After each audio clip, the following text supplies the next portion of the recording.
Hello everyone, welcome back to my YouTube channel. और मैं हूं आपके साथ प्रियंका।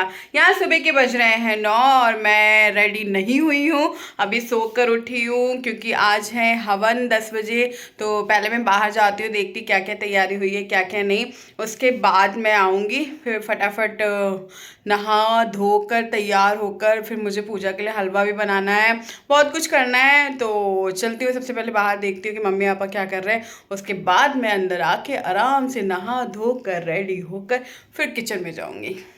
यहाँ पे बन रही है मेरी चाय और फिर उसके बाद मैं मम्मी को देखने गई। तो मम्मी जो है वो पिंकी के साथ यानी मेरी काम वाली के साथ मिलकर हवन की तैयारियां करा रही थी। और फिर मैं पापा को देखने गई, पापा नहीं दिख रहे थे तो पापा को देखा तो पापा योगा कर रहे थे, अनुलोम विलोम। वो चेयर पे बैठ के इसलिए करते हैं क्योंकि उन्हें नीचे बैठने में काफ़ी दिक्कत होती है, तो इसलिए वो चेयर पे बैठ के अनुलोम विलोम करते हैं, ज़रूर करते हैं। मतलब डेली का उनका नियम है, सोकर उठेंगे तो अनुलोम विलोम भी करते हैं और साथ ही चिड़ियों को भी दाना डालते हैं और यहाँ मछलियों को भी दाना डालते हैं। ये मेरी क्यूट सी प्यारी सी फिश हैं। और उसके साथ ये कछुआ, बहुत ही कछुआ तो इतना प्यारा है कि पूछे नहीं, मेरी आवाज़ सुनते ही बस ऊपर आ जाता है भागते हुए।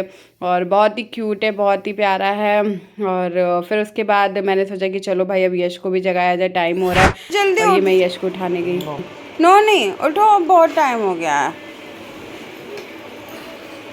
9 बज रहे हैं, फ्रेश फ्रेश होकर 10 बजे पंडित जी आ जाएंगे।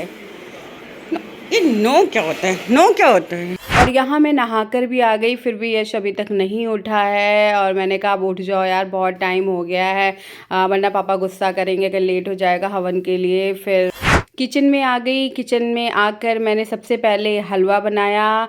और मैं आपको अगर सच बताऊँ तो मुझे हलवा बनाना बिल्कुल भी नहीं आता था, ना शादी से पहले और ना शादी के बाद। और जो भी कुछ सीखा है वो मैंने मम्मी से सीखा है, यानी कि अपनी मदर इन लॉ से सीखा है। और उन्होंने ही मुझे बताया कि प्रियंका ऐसे से हलवा बनाओ, बन जाएगा। उन्होंने क्वांटिटी भी मुझे बताई कि हाँ कितना घी लेना है और कितना सूजी लेना है, कितना शक्कर लेना और कितना पानी लेना है। तो सारा कुछ उन्होंने मुझे बताया, एक्सप्लेन किया। उन्होंने कहा कि अब हलवा इस बार तुम बनाओ, मैं तुम्हें गाइड करती रहूँगी।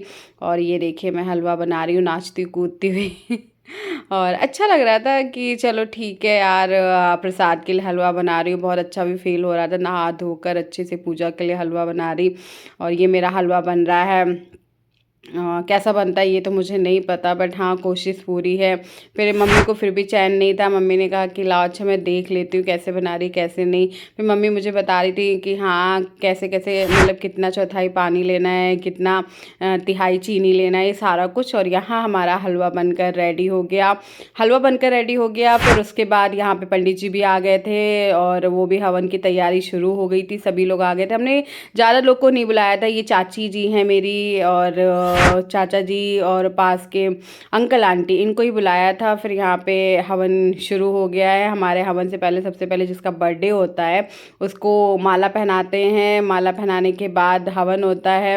और हवन के बाद कुछ मंत्र भी पढ़े जाते हैं, शांति मंत्र और गायत्री मंत्र, सारा कुछ। और उसके बाद जिसका बर्थडे होता है उस पर हम लोग फूल बरसाते हैं और काफ़ी अच्छा लगता है बिल्कुल जिएंगे, बिल्कुल जिएंगे। भाई साहब तो मस्त है भाई। हवन के बाद जो छोटे लोग होते हैं वो बड़ों का आशीर्वाद लेते हैं और बड़े लोग होते हैं वो एक दूसरे को अभिनंदन करते हैं। फिर उसके बाद हम निकल गए गुरुकुल यानी कि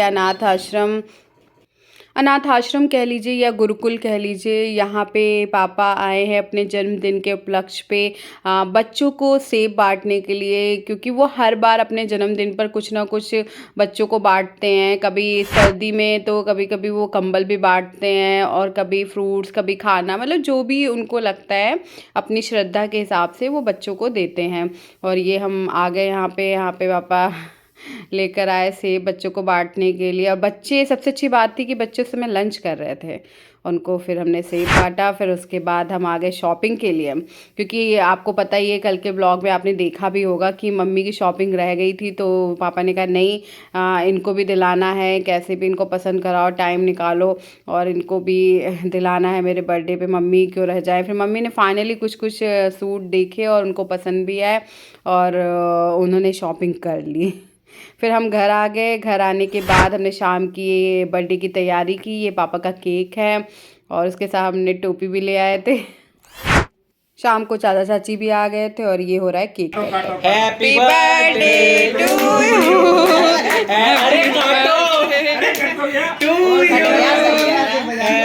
फिर उसके बाद सबने पापा को केक खिलाया, मैंने भी खिलाया और केक खिलाने के बाद हमने ये शाम को मतलब रात को स्नैक्स की ये सारी तैयारी की।